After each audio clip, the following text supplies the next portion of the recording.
Welcome to our digital series, Shining Light, from the First Methodist Church of Temple, Texas.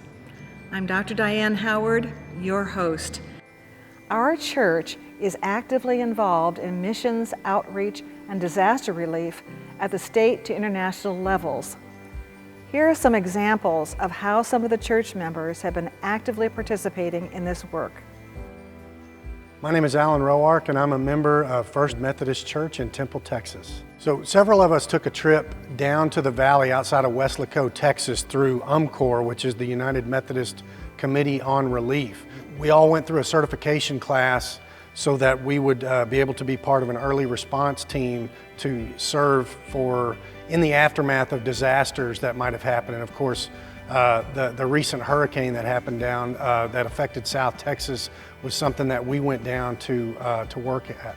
The project we were assigned was for us to do some roof repair actually on one house. It was a gentleman that lived there. His roof was basically the entire house was leaking, and we had to tarp, what they call tarp, the entire roof, which in South Texas, the temperatures down there make that quite an undertaking.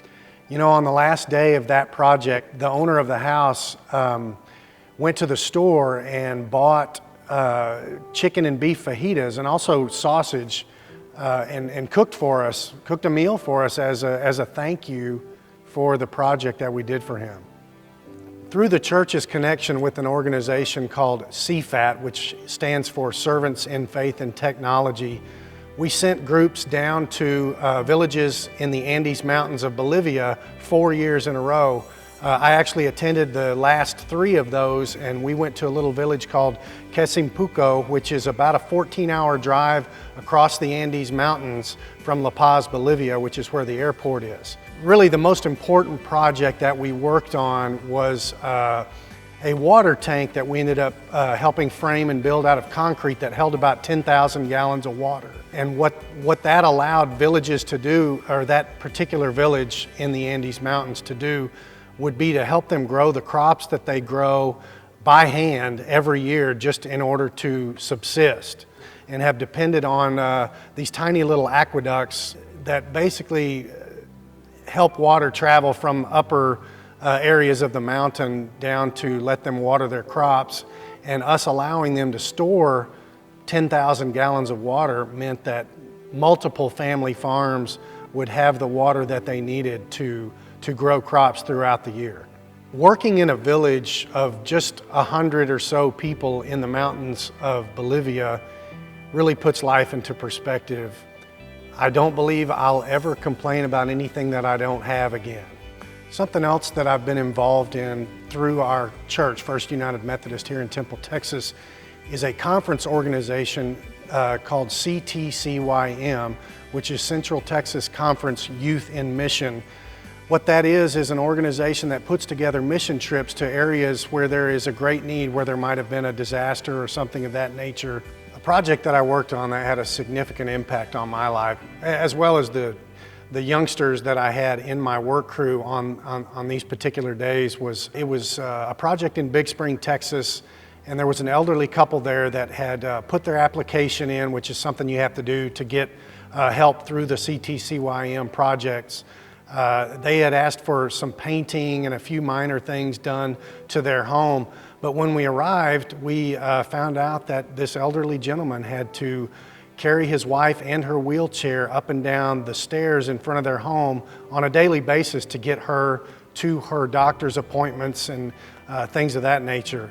And that was quite a struggle for him. And so we decided to offer to him a wheelchair ramp so that his wife would be able to make that trip on her own without him having to literally carry her in her wheelchair up and down the stairs.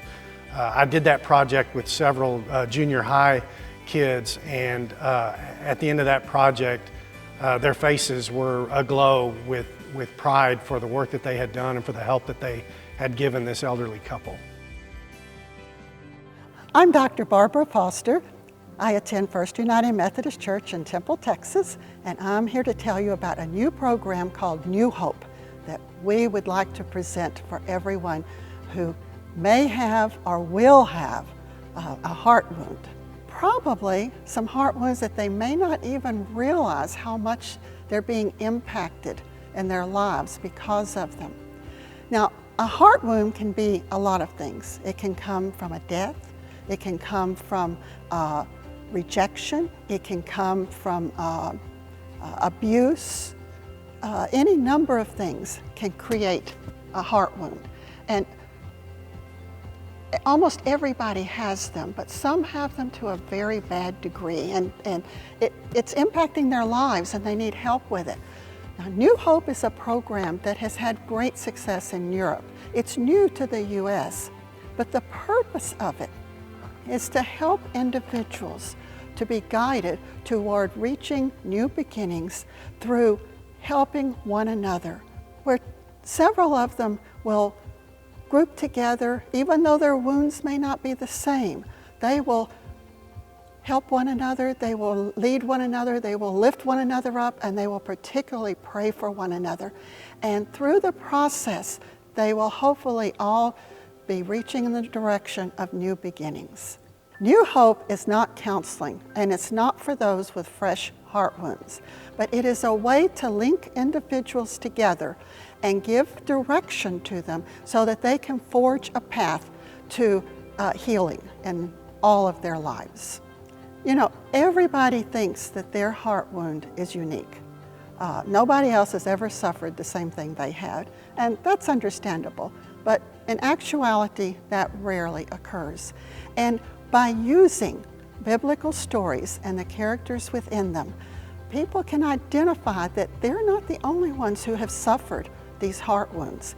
And the biblical stories provide direction on how to get out of the morass of the problems that they've gotten themselves into. And along with others who are suffering as well, they can be given direction to lead to new beginnings and to healing of their heart wounds. Blue Grove Baptist Church is a country church right outside of Wichita Falls, and they invited Dr. Dave Howard to come in and lead some training sessions. Some of us from this part of the state also wanted to attend the training sessions, and we had a wonderful set of sessions. The main thing that was interesting is that about a third of the group were men. Now, men have historically been kind of unwilling to participate or to attend sessions like this. But not only did these men attend, they actively participated. They were wonderful, and the training sessions were fantastic. I'm Dr. David Howard, member of the First United Methodist Church here in Temple, Texas. After retiring from 20 years of active duty as an Army chaplain, I continued to serve military personnel and their families through service as a marriage and family therapist, as well as a university professor, where there were veterans and even soldiers on active duty involved in our graduate counseling program. After this service of 25 years, just recently I reconnected with the chaplain community at Fort Hood, having been invited by the 3 Corps chaplain to be a caregiver of the caregiving chaplains. Both soldiers and chaplains, of course, have experienced many difficult times with the deployments and relocations and coming back and forth, and the family dynamics and difficulties that are associated with that, and it's taking a toll on their personal and family lives. And so as part of this team, we provide a safe, confidential, and trusted environment for them to be able to share their heartaches and to help them through to resolve different issues as people that are outside the chain of command and outside the immediate situation, but yet having experienced as veterans ourselves much of what they have gone through.